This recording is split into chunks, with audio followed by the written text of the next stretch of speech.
मनुष्यों ने लगभग 30,000 साल पहले कुत्तों को पालतू जानवरों के रूप में अपने साथ रखना शुरू किया था। किसी समय कुत्तों और भेड़ियों के पूर्वज एक ही थे। इसी कारण से आज भी दोनों प्रजातियों का डीएनए 99.9% मिलता है। दुनिया के सबसे बूढ़े कुत्ते मैगी की मौत 30 साल की उम्र में हुई थी। उसका जन्म ऑस्ट्रेलिया में साल 1986 में हुआ था और 14 अप्रैल 2016 को उसकी मौत हो गई थी। कुत्तों के खून 13 प्रकार के होते हैं, जबकि मनुष्यों के खून सिर्फ 4 प्रकार के होते हैं। एक औसत कुत्ता 2 साल के बच्चे जितना बुद्धिमान होता है और उसे 150 शब्द समझने सिखाए जा सकते हैं। अंतरिक्ष में जाने वाला सबसे पहला जानवर एक कुतिया थी जिसका नाम लेका था। लेका को 3 नवंबर 1957 को सोवियत संघ रूस द्वारा अंतरिक्ष में भेजा गया था, पर अंतरिक्ष यान में अत्यधिक गर्मी की वजह से उसकी मौत हो गई।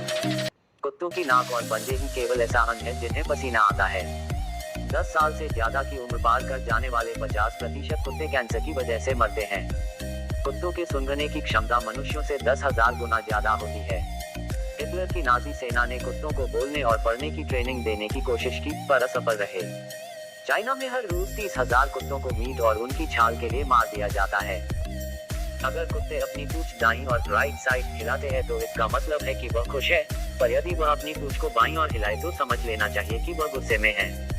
कुत्ते भी मनुष्यों की तरह सपने देख सकते हैं। अगर कुत्ते चॉकलेट खा ले तो उनकी मौत भी हो सकती है। अमेरिकी लोग कुत्ते पालने के सबसे ज्यादा शौकीन हैं। वहाँ करीब 7 करोड़ घरों में पालतू कुत्ते हैं।